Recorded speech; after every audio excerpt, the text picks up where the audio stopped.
कार्यक्रम के पुण्यार्चक हैं माता श्री सुशीलाबाई जैन ललितपुर वाले, श्रीमती मीना अनिल कुमार जैन VSR, श्री विद्यासागर रोडवेज नागपुर, पुत्री एवं दामाद श्रीमती सोनिया, श्री आदेश कुमार जी, पौत्र रेहान, मास्टर युवान जैन सिंगापुर, श्रीमती स्वाति पीयूष जैन, मास्टर दर्श जैन, मास्टर गर्भ जैन BSR, श्री विद्यासागर रोडवेज परिवार नागपुर, सौभाग्यवती किरण कमल कुमार जैन दिल्ली, सौभाग्यवती शिमला राजेंद्र कुमार जी घनसौर, सौभाग्यवती मुक्ता अजय जैन ड्रीम सोपी BSR, श्री विद्यासागर रोडवेज नागपुर।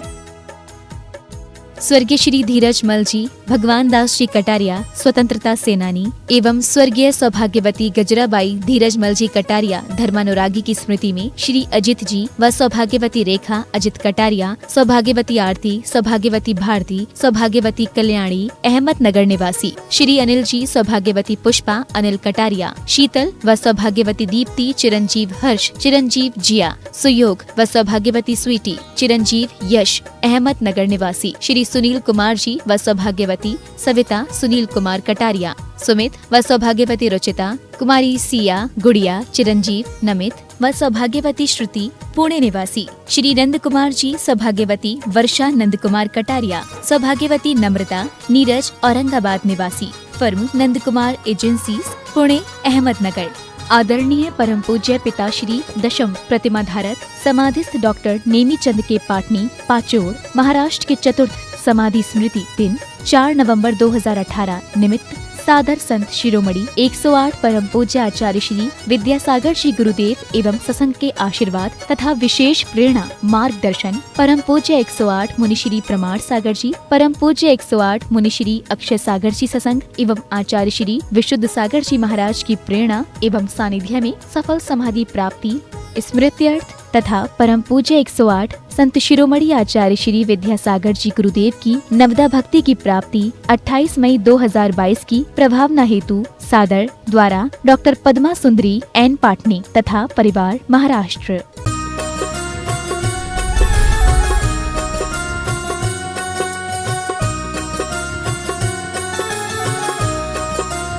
संत शिरोमणि गुरुवर आचार्य श्री विद्यासागर जी महाराज के गुणायतन प्रणेता संघ का समाधान भावना योग प्रवर्तक प्रखर वक्ता जन जन के संत बोले परम पूज्य मुनि श्री 108 प्रमाण सागर जी महाराज की।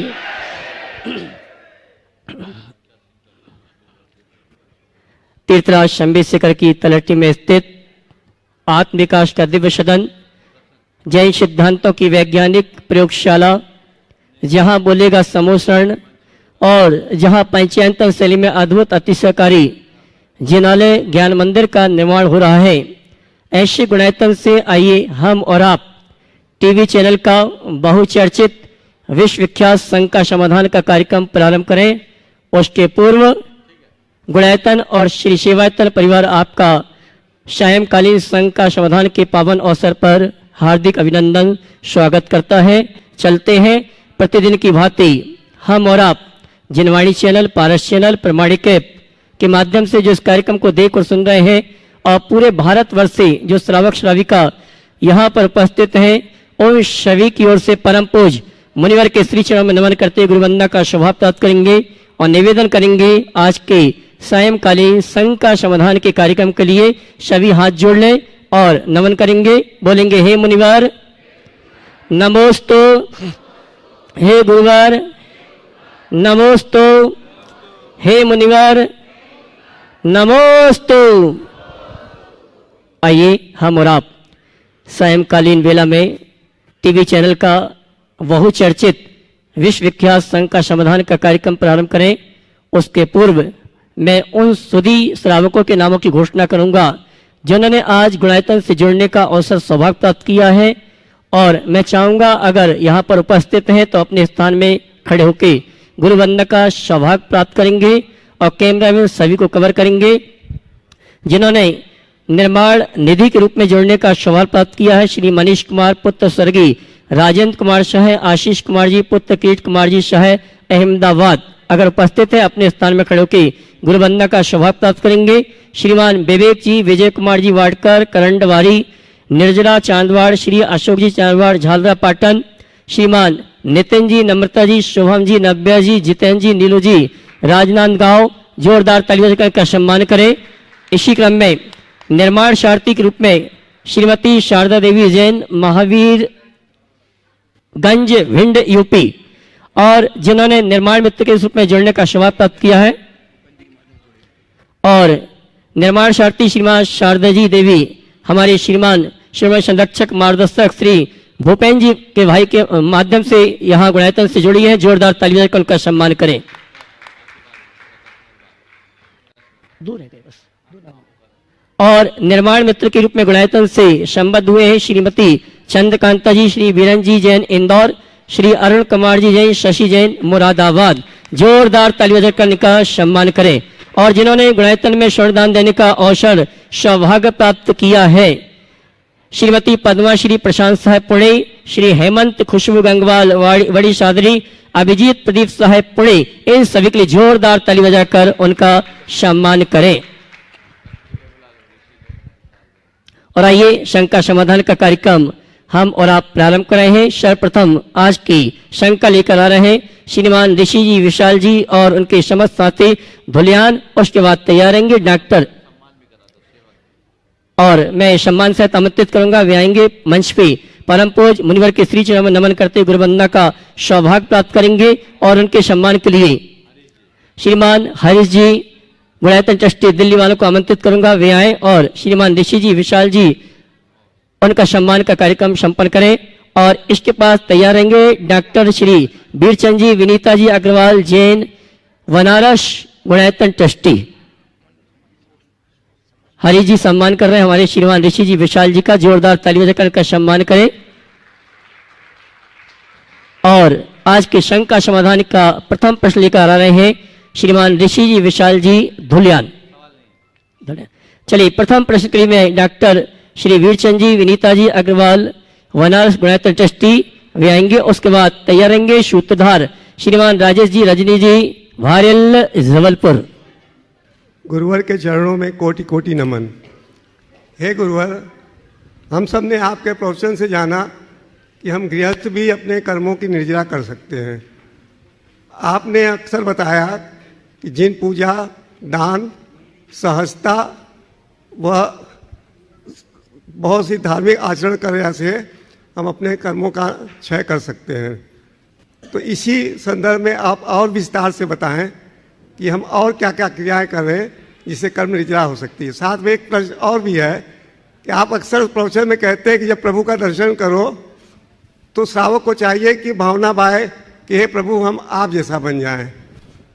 तो यथार्थ में उतनी गहराई से हो नहीं पाता वो चीज़, छिछले स्तर पर होता है। तो आप इसको देखिए, आपने निर्जरा का साधन पूछा है, मैं बड़ा सरल साधन देता हूं। हर पल कर्म की निर्जरा आप कर सकते हो, बशर्ते एक काम कर लो। काम नहीं करना है, एक बात अपनाना मात्र है। बता दूं, कुछ मत करो। इष्टानिष्ट संयोग वियोगों में समता रखो। जीवन में समता आ जाए तो निर्जरा ही निर्जरा है। विषमता में बंद है, समता में निर्जरा। दूसरे शब्दों में कहूं तो आकुलता में बंद है, निराकुलता में निर्जरा। हम लोग धर्म की क्रियाएं करने में जैसी तत्परता दिखाते हैं, यदि अपने परिणामों के संभाल के प्रति वैसी जागरूकता हो तो हमारा बेड़ा पार है। कभी भी कोई विपरीत प्रसंग आए तो उसे एक समस्या के रूप में मत देखो, उसे अपनी तपस्या का निमित्त मानो। समस्या को तपस्या बना दो, कर्म की निर्जरा हो जाएगी। देखिए, एक उदाहरण से बताता हूं। वीरचंद जी, आपको कोई गाली दे दे, आपको बुरा लगेगा? स्वाभाविक है थोड़ा। लगेगा। आप प्रतिक्रिया दोगे। अब आपके प्रोसेस के बाद तो फर्क आया है। जितना होगा उतना दोगे।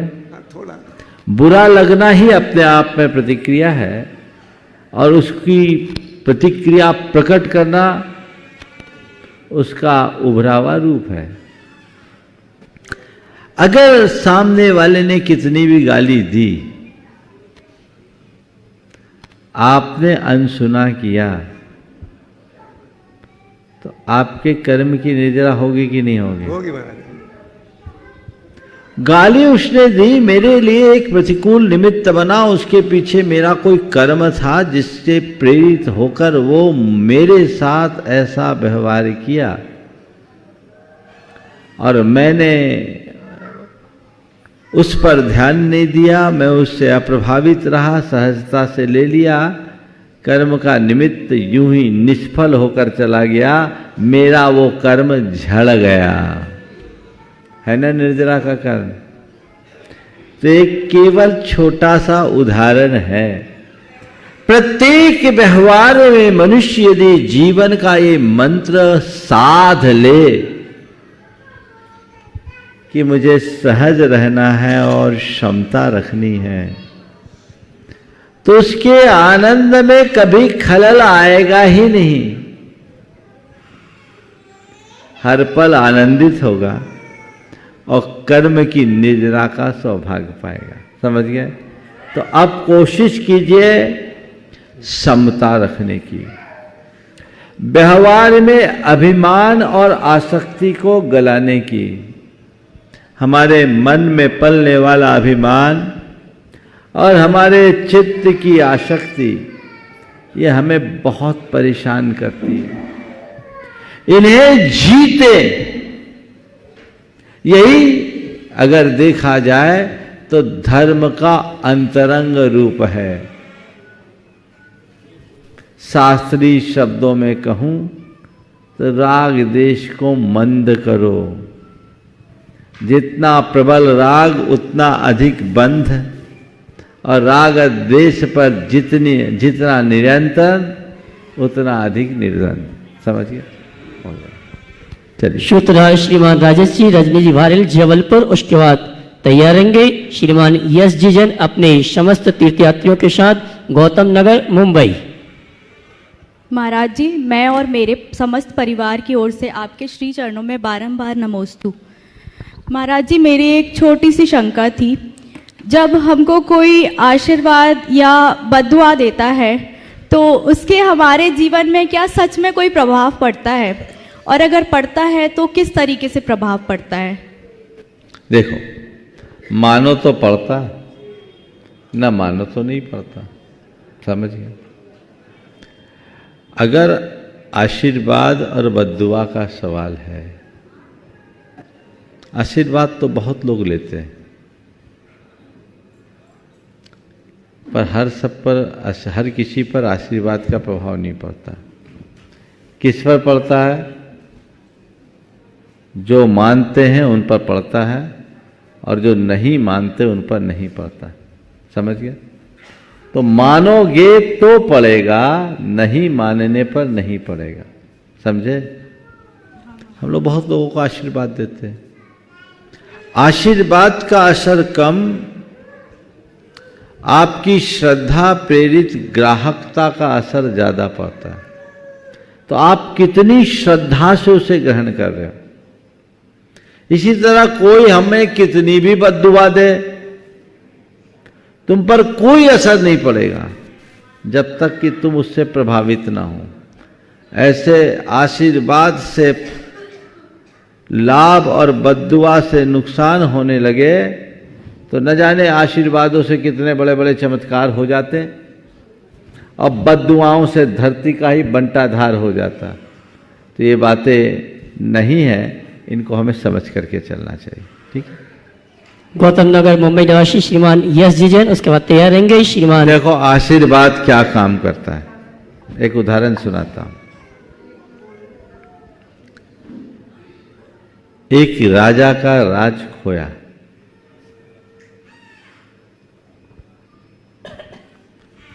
वो जंगल में चला गया। उसके पास कुल 10 सैनिक थे।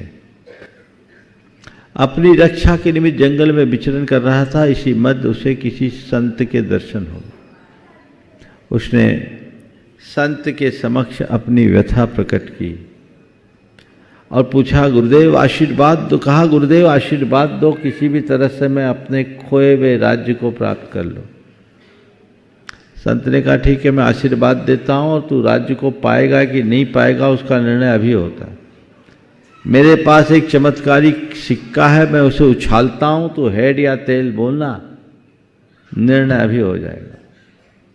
उसने सिक्का उछाला, हेड बोला, हेड आ गया। बोला, जाओ विजय सुनिश्चित, मेरा आशीर्वाद। फिर क्या था, मनोबल ऊंचा हो गया। छोटी सी सेना की टुकड़ी को लेकर उसने कुछ अभ्यास किया, योजनाएं बनाए, कुछ गांव के लोगों को जोड़ा, जंगल के भीलों को जोड़ा और थोड़ी सी सेना की टुकड़ी के माध्यम से अपने शत्रु राजा पर हमला किया, उसे पराजित किया, खोया हुआ साम्राज्य फिर से पा लिया। जब साम्राज्य उसे फिर से मिला, गुरु के समक्ष कृतज्ञता प्रकट करने के भाव से वो पहुंचा और कहा, गुरुदेव आपकी जय हो, चमत्कार हो गया। आपके आशीर्वाद से मैंने खोया हुआ साम्राज्य पा लिया। संत ने कहा, ये तो तुम्हारे अपने पुरुषार्थ और उद्यम का फल है, मैंने क्या किया? नहीं गुरुदेव, आपके चमत्कारी सिक्के नहीं तो सब काम किया। ठीक है, बोले एक काम कर, हाथ बढ़ाओ। सामने वाले ने हाथ बढ़ाया, उनने अपने झोले में हाथ दिया, सिक्का निकाला, उसके हाथ में रखा। हाथ में सिक्का था। उन्होंने बोला, इसको पलटो। पलटा, भौचक्कर रह गया। भौचक्कर रह गया क्योंकि सिक्के के बोथ साइड में केवल हेड था, तेल था ही नहीं। संत ने रहस्य खोलते हुए कहा कि भाई मैंने कुछ नहीं किया, मैंने केवल तुम्हारे आत्मविश्वास को जगाया और तुम्हारे आत्मविश्वास ने ही तुम्हें विजय दिलाई। तो संतों के आशीर्वाद का अगर कोई असर होता है तो सबसे पहला असर तुम्हारा आत्मविश्वास बढ़ता है। मुझे आशीर्वाद मिल गया, मेरा काम हो जाएगा। मेडिकल की भाषा में कहो तो इसको बोलते हैं प्लेसिबो इफेक्ट। डिस्टिल वाटर का भी इंजेक्शन लगा दो, कुछ नहीं है तो एकदम तगड़ा इंजेक्शन लग गया तो काम हो जाए। राख घोल के दे दो, कहो खिला दो रामबाण दवाई, इसको बोलते हैं प्लेसिबो इफेक्ट। दूसरा होता है नोसिबो इफेक्ट, वो अभी का प्रसंग नहीं है, आगे बताऊंगा। तो ये क्या है? गुरु का आशीर्वाद, संतों का आशीर्वाद तुम्हें कुछ नहीं देता, तुम्हारा आत्मविश्वास जगाता है। तुम्हारा आत्मविश्वास जागने से तुम्हारी भावना अच्छी होती है और भावना होने से तुम्हारा पुरुषार्थ भी जगता है, तुम्हारे कर्म भी पलटते हैं, नतीजा तुम्हारा बिगड़ा काम बन जाता है। इसलिए मैंने कहा, संतों के आशीर्वाद का असर कम, आशीर्वाद ग्रहण करने का असर ज्यादा होता है। समझ गए? तो तुम कितनी श्रद्धा से आए हो, आशीर्वाद तब फलेगा। बहुत लोगों का कहना होता है, हमारा तो आपके आशीर्वाद पर बड़ा विश्वास है, नाम लेते काम हो जाता है। तो वो कौन दिला रहा है फल? आशीर्वाद तो सब पाते हैं, जो श्रद्धा से भरता है। समझ गए? दूसरे शब्दों में कहूं, गुरु के चरणों में बहुत लोग आते हैं, दर्शनार्थी बनकर आते हैं। जो दर्शनार्थी बनकर गुरुओं की शरण में आता है, उन पर कोई असर पड़े इसका कोई सुनिश्चय नहीं, लेकिन जो शरणार्थी बनकर गुरु चरणों में आता है उसका उद्धार सुनिश्चित है। हम किस रूप में अपने आप को प्रस्तुत कर रहे हैं, हमें देखने की जरूरत है। बस इससे ही उल्टा बद्दुआ का। अब कोई बद्दुआ दे रहा है, दे, हमें ध्यान ही नहीं देना है, हम लेते क्यों हैं? कोई हमें कितनी भी कीमती चीज दे या घटिया चीज दे, हम जब लेंगे तब ना उसका हमारे पास आएगी। वो बद्दुआ दे, हमें लेना ही नहीं। लेकिन प्रायः लोग भयवश और अंधविश्वासवश या कभी कभी बहमवश, अरे वो मेरे को बद्दुआ दे रहा, बद्दुआ दे रहा, उसकी दृष्टि मेरे प्रति ठीक नहीं है, वो मेरे प्रति नेगेटिव है, वो मेरा ऐसा कर देगा, वो मेरा वैसा कर देगा, ये बातें मन में बिठा देते हैं। तो उसके कारण बद्दुआ से कम बद्दुआ के भय से बर्बादी ज्यादा होती। समझ गया? इसके संदर्भ में भी एक उदाहरण देता हूं। एक घटना हुई, एक स्थान पर मैं था, कपड़े का व्यापारी था, व्यापार बहुत अच्छा चलता था। पड़ोस में दूसरा व्यापारी था, उसका धंधा कुछ मंदा था। आपस में दोनों के द्वेष थे, एक दूसरे के प्रतिद्वंदी थे। अब इसको जो जिसका कारोबार अच्छा चलता था उसकी थोड़ी तबीयत खराब होने लगी। अब उसको किसी ने बता दिया कि इसने तुम पर मूठ चलवा दिया। मूठ समझते हो? वो मारन मंत्रों का प्रयोग होता है जो सामने वाले को मार दे। अब वो डिप्रेशन में आ गया, मैं तो मरा। बहुत पुरानी बात है, 1996 की। वो मेरे पास आया, बोला महाराज जी देखिए ना, 6 महीना हो गया मेरे लिए कोई ना कोई बीमारी लगी रहती है, तबीयत खराब है। बोले भाई तबीयत तो सबको खराब होती है, अस्पताल तो बीमारों से ही भरी है, और साधु संतों को भी तबीयत खराब होते हैं, हम लोगों को भी तबीयत खराब होते हैं, तबीयत का क्या रोना? ठीक है तबीयत खराब है, बिस्तर तो नहीं पकड़े चल फिर। नहीं महाराज आप तो कोई उपाय बताइए, मैंने सुना उसने मेरे ऊपर मूठ चला दिया। देखो मुझे कई प्रकार के ट्रिक अपनाने पड़ते हैं आप लोगों के लिए। जैसे बोला मुझ पर मूठ चला दिया है, हालत उसकी अधमरे जैसी तो हो गई थी। मुझे लगा कि इसको संभालना तो पड़ेगा। हमने कहा चल मैं बैठा हूँ, कोई मूठ मूठ काम नहीं करेगा, मैं सबको रिवर्स कर दूंगा, चिंता मत करो। उसके कॉन्फिडेंस को जगाया और उससे कहा कुछ मत कर, तू घर से निकलने के पहले नमोकार मंत्र को रक्षा मंत्र के सहित नमोकार का वज्र कवच अपने चारों तरफ तैयार कर ले। ओम ह्रीम नमो अर्हंतानम शिरो रक्ष रक्ष हुम फट स्वाहा, ओम ह्रीम नमो सिद्धानम हृदयम रक्ष रक्ष हुम फट स्वाहा। ये पूरा मैंने उसको बताया।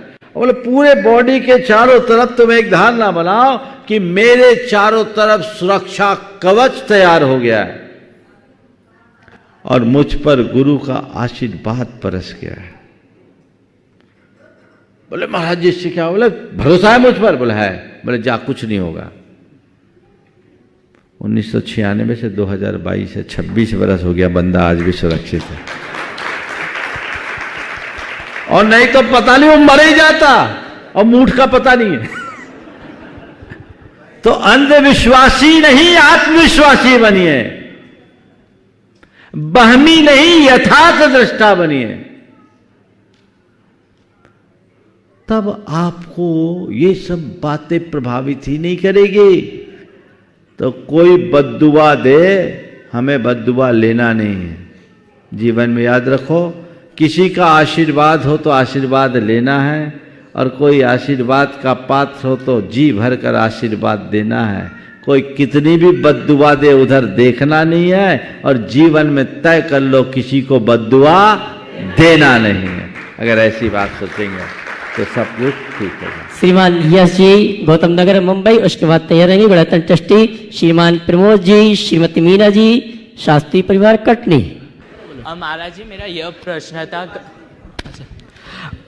महाराज जी मेरा यह प्रश्न था, जैसे कि मुनि महाराज अर्थात ना मंदिरों के लिए बोली अर्थात कलश उन सब के लिए बोलियां लगती है, वैसे हमारे जैन धर्म में कितने सारे बच्चे जिनको स्कूल कॉलेज अर्थात है ना ये हॉस्पिटल्स वो नहीं रहते, मतलब कम रहते, और रहते तो इतना ज्ञात भी नहीं रहता जैसे कि अन्य समाज, उनके मंदिर, उनके हॉस्पिटल्स, कॉलेज वैसे सब रहते, उनको ज्ञान मिलता है। तो कोई महाराज माता जी यह संकल्प क्यों नहीं लेता जैसे कि हर एक शहर, जैसे कि मुंबई कम से कम 5 स्कूल 5 कॉलेज तो होने ही चाहिए, जैसे कि वैसे, और मतलब जिससे एक बात बोलता हूँ, तुम्हारे पास सही डेटा आज नहीं होंगे। पता है जैनियों के द्वारा देश भर में कितने स्कूल चला रहे? मगर पता है जैनों के द्वारा कितने हॉस्पिटल्स और कितने औषधालय चलाए जा रहे हैं? पता है? अगर तुम डिटेल देखोगे तो प्राय हर गांव शहर में जहां जैनों के 150 परिवार हैं वहाँ कोई ना कोई स्कूल है,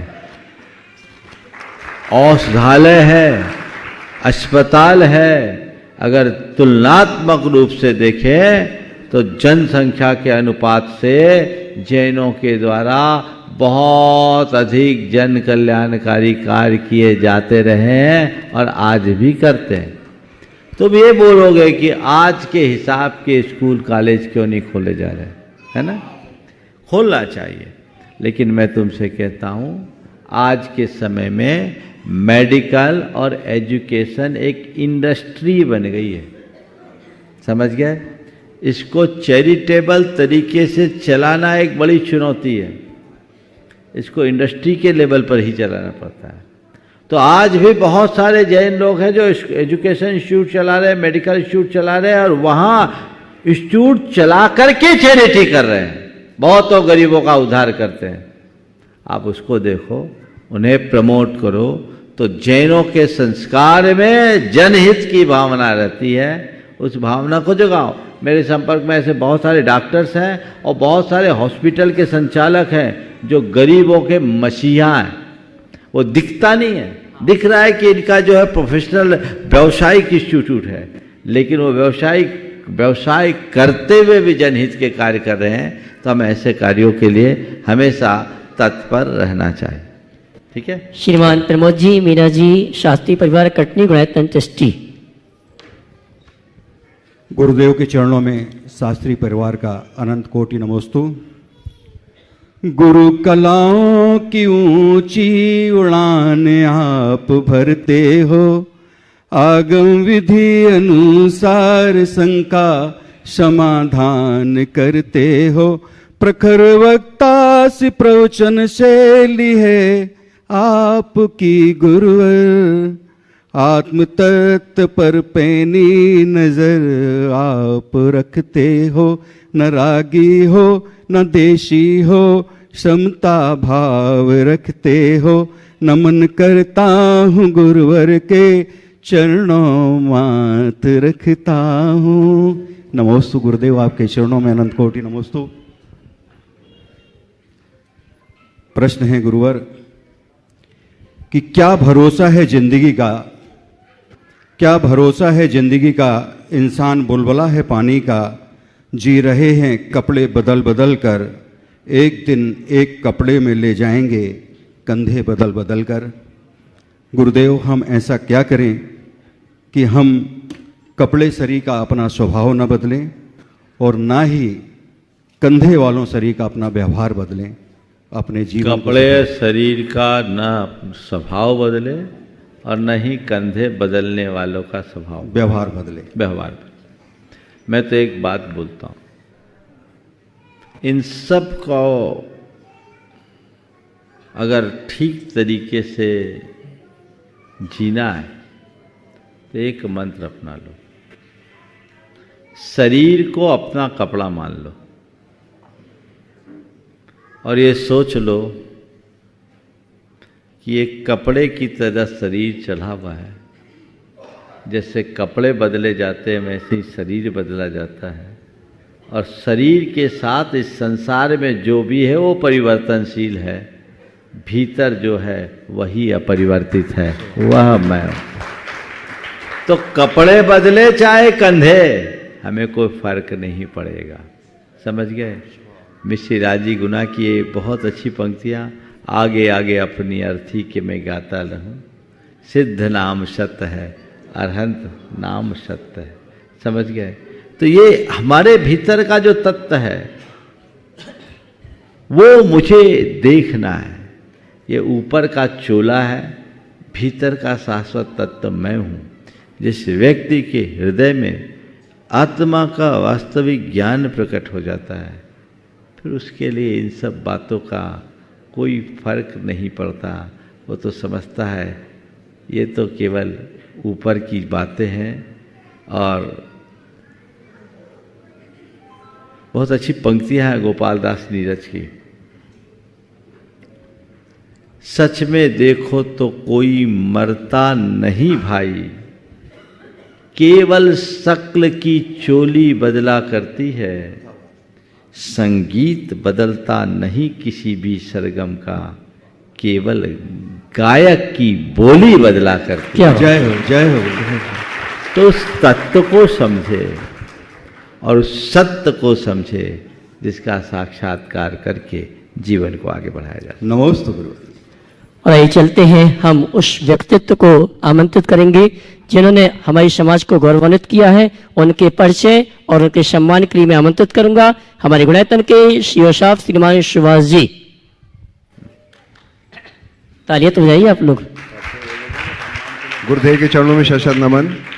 बंधुओं, आज मैं एक ऐसे व्यक्ति से आपका परिचय कराना चाहता हूं जो भारत समाज, जैन समाज के एक गौरव हैं और जिनके पास इतनी जिम्मेदारियां दी गई हैं, समाज की इतनी जगह से जुड़े हुए हैं कि मैं उसके लिए मुझे कागज का सहारा लेना होगा।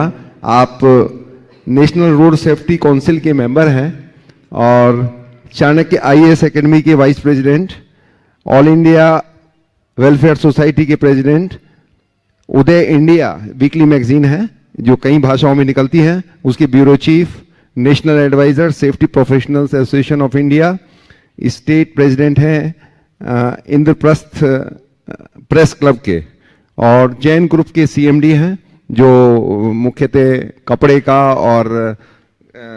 का और रिसोर्ट्स का उनका बिजनेस है। और आप जयपुर में विराजते हैं और ज़्यादातर दिल्ली में रहते हैं। कृपया देखिए, आपका परिचय कराना चाहता हूँ। आगे आगे। और आज परम पूज्य गुरुदेव के आशीर्वाद से आज हमको अभी अध्यक्ष महोदय के कार्यालय से सूचना मिली कि आज हमारी एक विशेष बैठक की गई। और फिर आप गुरुदेव से करीब 4 महीने पहले दर्शन किए थे और संस्था से जुड़े, और इतने कम समय में पूरा प्रबंधकारिणी समिति के हृदय में अपना इतना स्थान बना लिया कि आज एक स्पेशल बैठक की गई और उसमें हमारे अध्यक्ष श्री विनोद जी काला, हमारे दोनों महामंत्री श्री कन्हैयालाल जी सेठी और श्री अशोक जी पांड्या, हमारे कार्याध्यक्ष श्री NC जैन, उन लोगों ने डिसाइड किया कि आपको एक विशेष जिम्मेदारी गुणायतन में दी जाए। आपको संयुक्त निदेशक के रूप में मनोनीत करने के लिए गुरुदेव के चरणों से आशीर्वाद लिया है और हम ये बड़ी प्रसन्नता के साथ आज ये घोषणा करना चाहते हैं और आपका सम्मान करना चाहते हैं। एक विशेष रूप से इनके लिए ताली बजाएं तो बहुत अच्छा है।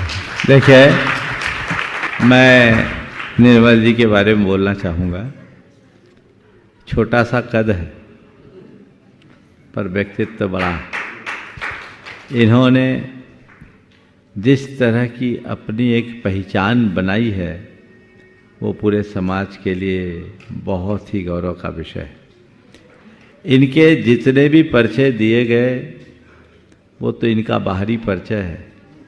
इनका अंतरंग परिचय ये है कि एक देव शास्त्र गुरु के प्रति समर्पित एक सावक है। इनके हृदय में जैन धर्म और जैन समाज के प्रति बड़ी उत्कट भावना है और इस तरह की भावना से संपन्न व्यक्ति यदि राजनीतिक और प्रशासनिक क्षेत्र में आगे बढ़ता है तो निश्चित वो समाज के लिए बहुत लाभकारी होता है। ये जब पिछली बार मेरे पास आए थे और दर्शन करके गए तभी मुझे लगा कि इनके अंदर इनका व्यक्तित्व प्रभावी है, आदमी काम का है। और आप सब जानते ही हो कि मैं जिसको पकड़ता हूँ पूरी तरह पकड़ में आ ही जाता है। ये पहली बार आए और यही के हो गए हैं। निरंतर इनका संपर्क बना हुआ है। आज शायद दूसरी बार आए ना, दूसरी बार आए हैं और बहुत कल संपर्क में निरंतर बहुत सारे कार्य योजनाओं को फलीभूत करने में लगे हुए।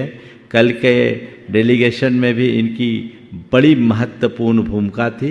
इनसे बहुत सारी आशाएं और अपेक्षाएं हैं जब मुझसे बोला गया तो मैंने कहा बिल्कुल ऐसे व्यक्ति को गुणायतन से जोड़ने से गुणायतन गौरवान्वित होगा और हमें इनको जोड़ना चाहिए। आज ये जुड़े हैं, जोरदार करतल ध्वनि से इनका अभिनंदन करिए। और आइए निर्मल जी और उनके भ्राता नवनीत जी जयपुर राष्ट्रीय सड़क सुरक्षा परिषद के सदस्य, उनके सम्मान के लिए गुणायतन परिवार की ओर से आमंत्रित करूंगा।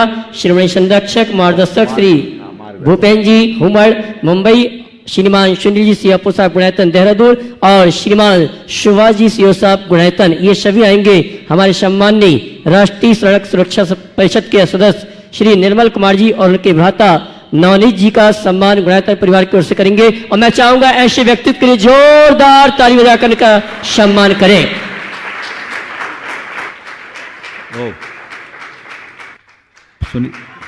बंधुओं, सम्मान का क्रम चल रहा है। आप सभी से कहना चाहूंगा कल 21 दिसंबर का दिन बहुत ही महत्वपूर्ण है और अंतरिक्ष पार्श्वनाथ शिरपुर में प्रातःकाल की वेला में और दोपहर में 2 महत्वपूर्ण आयोजन हो रहे हैं। कल प्रातःकाल की वेला में परम पूज्य गुरुवर के आशीर्वाद से इतिहास में पहली बार समूह शरण और 4 सहस्त्रकूट चैत्यालय का एक साथ शिलान्यास का कार्यक्रम है। और दोपहर में अभी तक जो सूचना प्राप्त हुई है, हमारे 24 बाल ब्रह्मचारियों को दीक्षा प्रदान की जा रही है गुरुवर के आशीर्वाद से, गुरुवर के हस्त कमल से। और इन दोनों कार्यक्रम का सीधा प्रसारण का कार्यक्रम पारस चैनल में प्रातःकाल 7:30 बजे और दोपहर में 2 बजे दिखाया जाएगा। और जो भी श्रावक श्राविका यहाँ पर उपस्थित हैं, सीधा प्रसारण का कार्यक्रम अगर आप देखना चाहते हैं इसी हाल में टीवी चैनल के माध्यम से, टीवी के माध्यम से आप इस दृश्य को यहाँ बैठे बैठे देख सकते हैं। और वहां तो वो कार्यक्रम होगा प्रातःकाल की वेला में, और यहां भी एक कार्यक्रम होगा। हमारे आचार्य श्री विद्यासागर जी महाराज के परम शिष्य निर्यापक मुनि श्री प्रशांत सागर जी, मुनि श्री प्रशांत सागर जी, मुनि श्री प्रशांत सागर जी, मुनि श्री निवेक सागर जी और मुनि श्री शीतल सागर जी महाराज का भव्य आगवानी का कार्यक्रम सम्मेलन करके गुणायतन में संपन्न होगा। और प्रातःकाल की वेला में लगभग 8:30 के आसपास हम और आप यहां से परम पूज्य मुनिवर के सानिध्य में। देखिए, अभी जो जानकारी दे रही बहुत अच्छी बात है। आप लोगों को सूचनाएं पहले से दी गई। कल प्रशांत सागर जी महाराज सत्संग यहाँ पहुँचेंगे और हम लोग उनकी भव्य आगवानी करेंगे। और ये कार्यक्रम लगभग 8:30 बजे के आसपास वो पहुँचेंगे। आप सब लोग यहाँ अपने कार्यक्रम को उसी तरह व्यवस्थित कीजिएगा जैसे उनके संकेत मिलेंगे। पूर्ण उमंग और उत्साह के साथ आप सब उनका स्वागत करेंगे। हाँ, निर्मल जी। मैं सबसे पहले तो आचार्य श्री के चरणों में, महाराज श्री के चरणों में मेरा वंदन आप स्वीकार करें।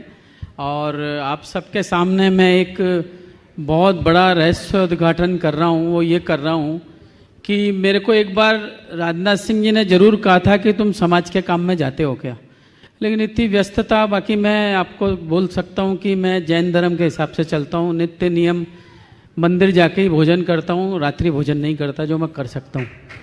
और उसके अलावा जो भी मेरे से बन पड़ता है मैं पाठ पूजा भी करता हूँ। लेकिन मैं आचार्य श्री के पास जब आया, गुरुवर के पास जब आया, क्षमा चाहता हूँ गुरुवर, तो गुरुवर ने मेरे को एक बहुत बात कही। वो मैंने मेरे दोस्तों में कही, मेरे राजनीतिक क्षेत्र में कही कि गुरुवर ने कहा कि भाई मैंने तुम्हें पहचान लिया है, मैं अब तुम्हारा दोहन करूँगा। अब ये शब्द मेरे दिमाग में इतना घूम रहा है कि भाई मैं 50 साल से तो ऊपर हो ही चुका हूँ और भगवान के आशीर्वाद से जो देश को 20 लोग चलाते मेरा सीधा संबंध है। तो अब मेरा अगर धर्म के रूप में दोहन आचार्य गुरुवर के द्वारा अगर होगा तो शायद मेरा ये जीवन सफल होगा। और जिस धरती पे मैं खड़ा हूँ, यहाँ से 20 तीर्थंकर मोक्ष गए हैं और अपने आप को अभिभूत मान रहा हूँ कि गुरुवर के रूप में भी मैं किसी ऊपर मतलब अपने भगवान को ही देख पा रहा हूँ। बड़ा अभिभूत हूँ मैं कि मेरे को आज गुरुवर ने जो जिम्मेदारी सौंपी है, और साथ में आपका आशीर्वाद गुरुवर मैं हमेशा चाहूँगा। और जो मैंने आपको बोला है दोहन शब्द मेरे रात को भी गूंजता रहता दिमाग में, तो दोहन को आप चरितार्थ कर दें गुरुवर, आपसे यही प्रार्थना है। जय जिनेंद्र भाई। बिल्कुल बिल्कुल, बहुत सुंदर है। आपने कहा दोहन को चरितार्थ कर दें। देखो, दोहन में भी आपने देखा होगा 2 प्रक्रियाएं होती हैं। गाय को दूहते हैं ना, तो 2 तरह की गायें होती। कुछ गायें ऐसी होती है जो दूहने वाले को देखते ही, बछड़े को देखते ही पना जाती है और बड़े आसानी से उनका दूध दूह लिया जाता है। और कुछ गाय ऐसी होती है जिनके पांव बांधने पड़ते हैं।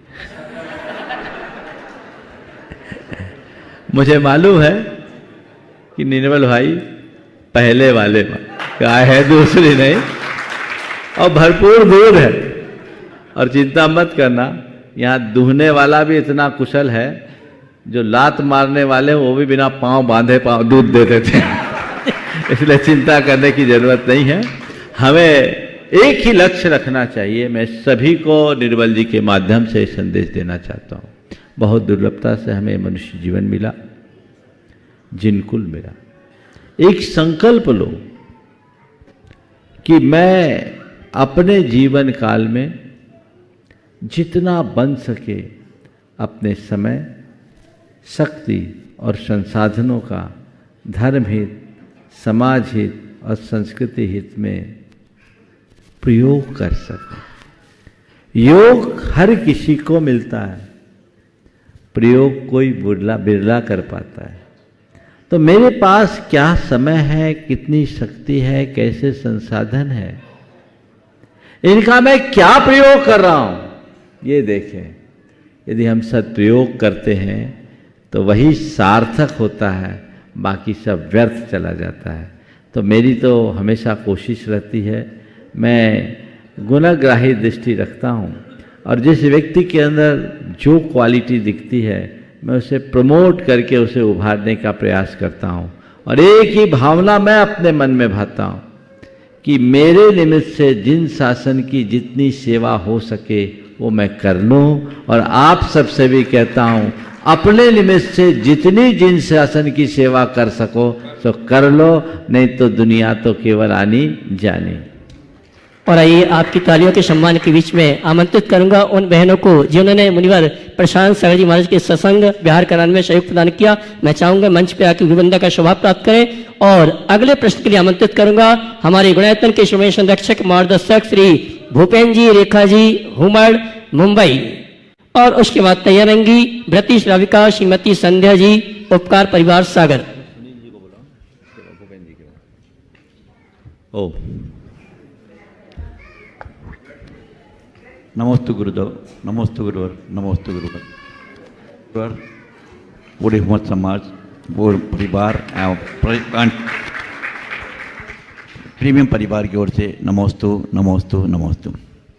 ये प्रश्न आज मेरी लड़की की लड़की बीना जो यूएसए में है वो पूछ रही है। बोलो, खड़े हो जाओ, सब लोग खड़े हो जाओ। नमस्ते। बोलो बोलो बोलो। हाँ, पर मेरा क्वेश्चन है, क्या है पर्यूषण? पर्यूषण क्या है? बहुत अच्छा सवाल। देखो, पर्यूषण क्या है? हमारे धर्म के 10 लक्षण हैं और 10 लक्षण धर्म की हम उन दिनों विशेष रूप से पूजा आराधना करते हैं। समझ गए? ये क्या है? तो जैन धर्म के अनुसार ये सृष्टि जो चल रही है, जब दुखमा नाम का 6वां काल आएगा तो 7 दिन की 7 प्रकार की कुवृष्टि होगी। ओले गिरेंगे, पत्थर गिरेंगे, वज्र गिरेंगे, धूल की वर्षा होगी, आग की वर्षा होगी, धुएं की वर्षा होगी। 49 दिनों में धरती एकदम जल करके राख बन जाएगी, चूर चूर हो जाएगी, सारी पृथ्वी तहस नहस हो जाएगी। समझ रहे? उसके बाद जब फिर से सुकाल आएगा तो उसके बाद 7 दिन की 700 वृष्टियाँ होती। उसमें अमृत की भी वर्षा होती, दूध की वर्षा, घृत की वर्षा, ऐसे मधु की वर्षा। तो उससे फिर धरती फिर से फर्टाइल होती है। समझ गए? इसमें बहुत सारे फूल फल सब उगाते हैं, जड़ी बूटियाँ उगाती है। और मनुष्य जब प्रकृति के प्रकोप से बचने के लिए गुफाओं में छिपे होते हैं, वो बाहर निकलते हैं और सृष्टि की शुरुआत होती है।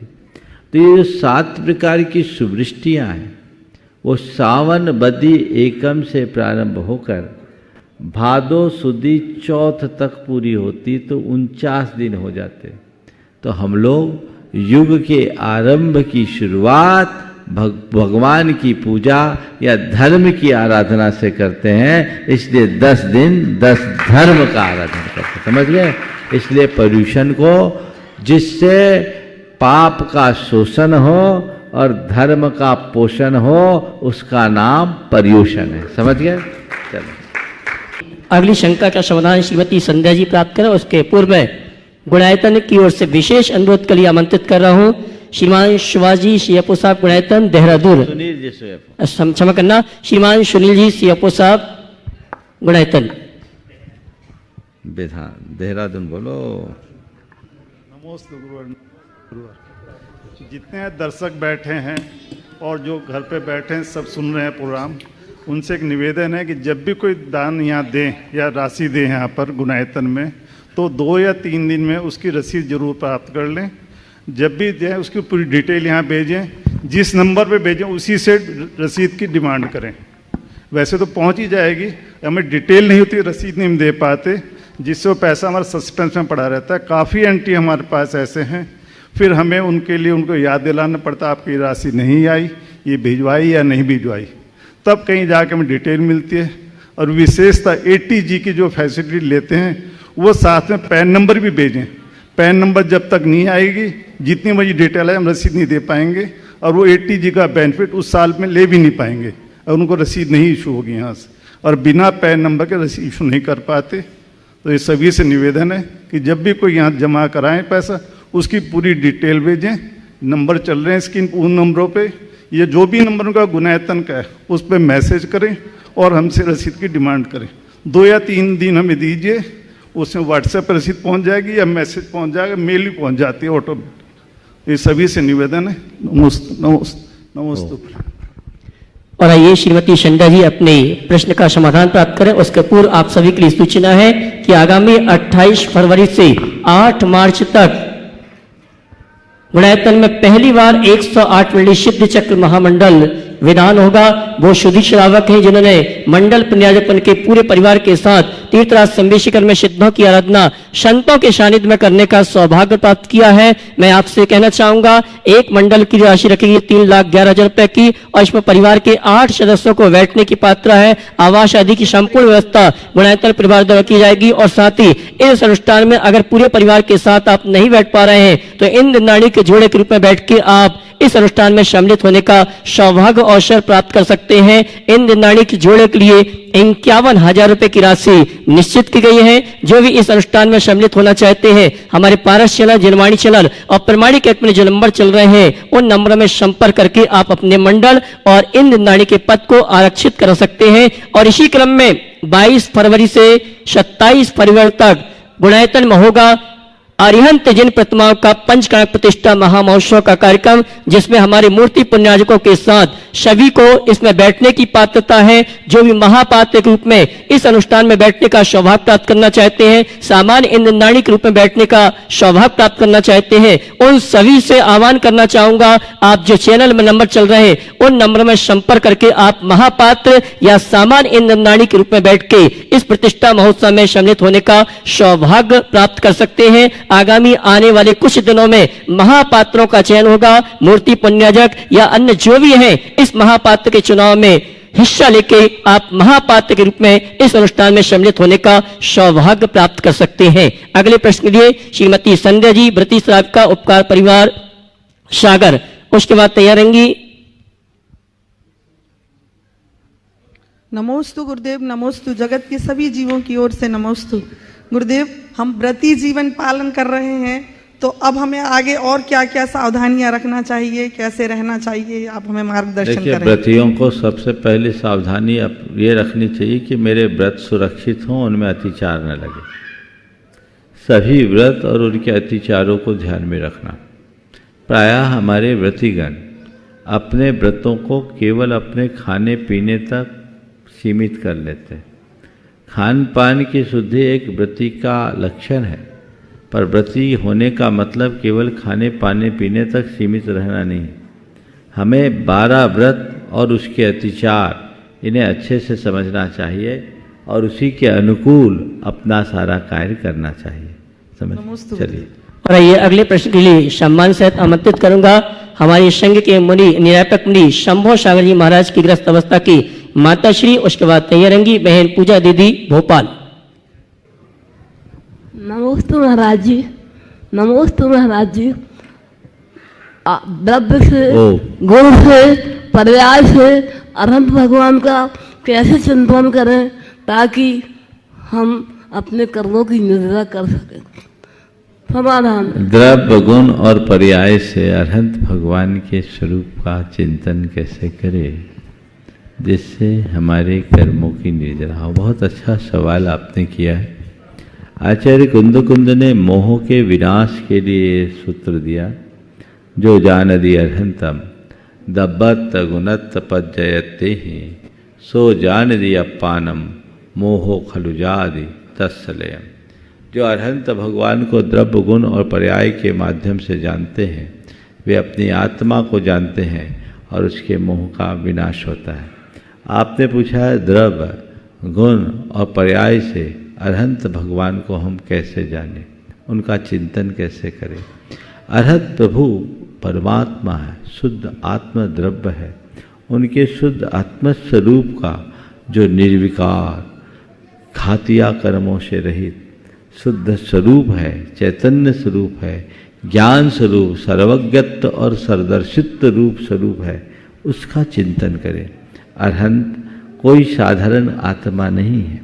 अरहंत लोक में लोकोत्तर आत्मा है, जिनके अंदर समस्त श्रेष्ठ गुण एक साथ प्रकट हो गए, जिनने अपने समस्त घातिया कर्मों का क्षय करके अनंत गुणों को उद्घाटित कर लिया है। तो ऐसे अरहंत भगवान के शुद्ध चैतन्य का और उनके ज्ञान, दर्शन, सुख, वीर आदि गुणों का और साथ में समो शरण में अधिष्ठित अरहंत भगवान के अरहंत परमेष्टि रूप पर्याय के रूप में अरहंत की जो झलक देखते हैं, उनके साथ पूरी तरह एकाकार हो जाते हैं, उनके मोह का विनाश। बहन पूजा दीदी भोपाल और इसके बाद तैयार रहेंगे श्रीमती मीना दिनेश जी जैन सूर्यनगर गाजियाबाद। नमोस्तु महाराज जी। महाराज जी, मेरा प्रश्न ये है, सामान्य तौर पर शुभ और अशुभ संकेतों का समाज में चर्चा की जाती है। जैसे स्त्रियों और महिलाओं में आज पर सामान्य तौर पर ये देखा जाता है कि वो अपने बालों को खुला रखती हैं। तो बालों को खुला रखती हैं यहाँ पर सामान्य तौर पर देखा जाने लगा है। तो दिन में 4 बार हमें ऐसे अशुभ संकेत मिल गए, तो क्या उनका हमारे ऊपर कुछ प्रभाव पड़ेगा महाराज? और इस पर आपका संदेश भी चाहते। देखिए, आपने जो सवाल किया है, शकुन शास्त्र के अनुसार खुले स्त्री का खुली बाल में देखना अच्छा नहीं माना जाता। आज से कुछ दिन पूर्व मैंने इस संदर्भ में कहा था कि खुली बाल वाली स्त्री को एक अलग प्रकार का शब्द दिया गया है, जो मैं अपने मुख से नहीं कहूँगा।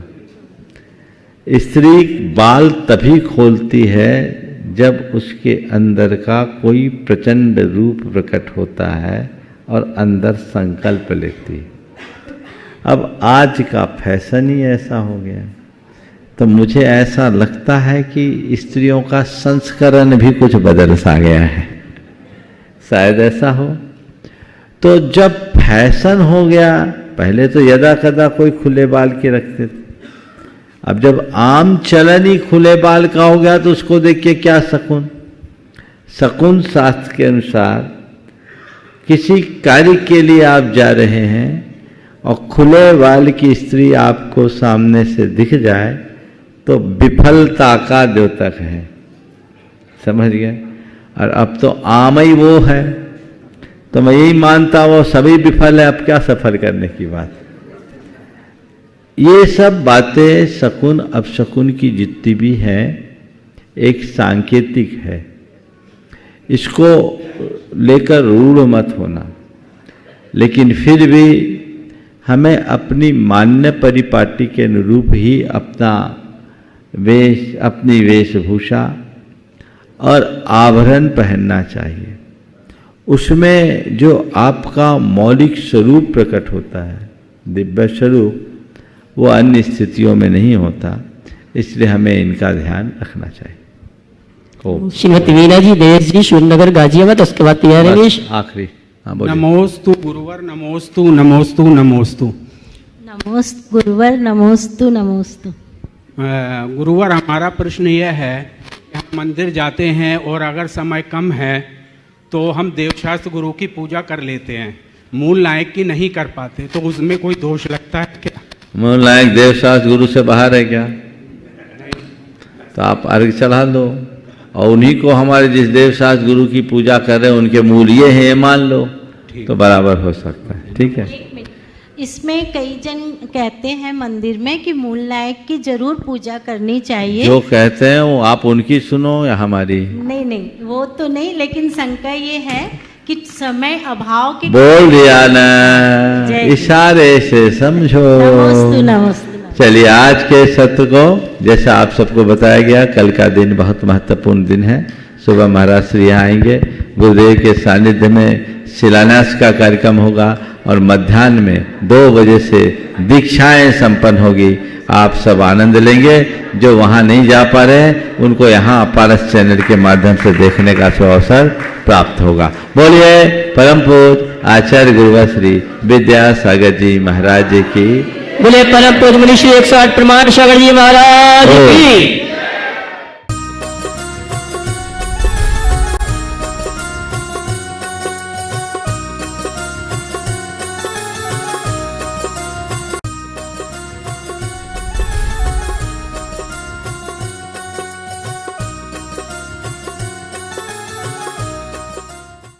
इस कार्यक्रम के पुण्यार्चक थे माता श्री सुशीलाबाई जैन ललितपुर वाले, श्रीमती मीना अनिल कुमार जैन VSR, श्री विद्यासागर रोडवेज नागपुर, पुत्री एवं दामाद श्रीमती सोनिया श्री आदेश कुमार जी, पौत्र रेहान मास्टर युवान जैन सिंगापुर, श्रीमती स्वाति पीयूष जैन, मास्टर दर्श जैन, मास्टर गर्व जैन, BSR श्री विद्यासागर रोडवेज परिवार नागपुर, सौभाग्यवती किरण कमल कुमार जैन दिल्ली, सौभाग्यवती शिमला राजेंद्र कुमार जी घनसौर, सौभाग्यवती मुक्ता अजय जैन ड्रीम सोपी BSR श्री विद्यासागर रोडवेज नागपुर।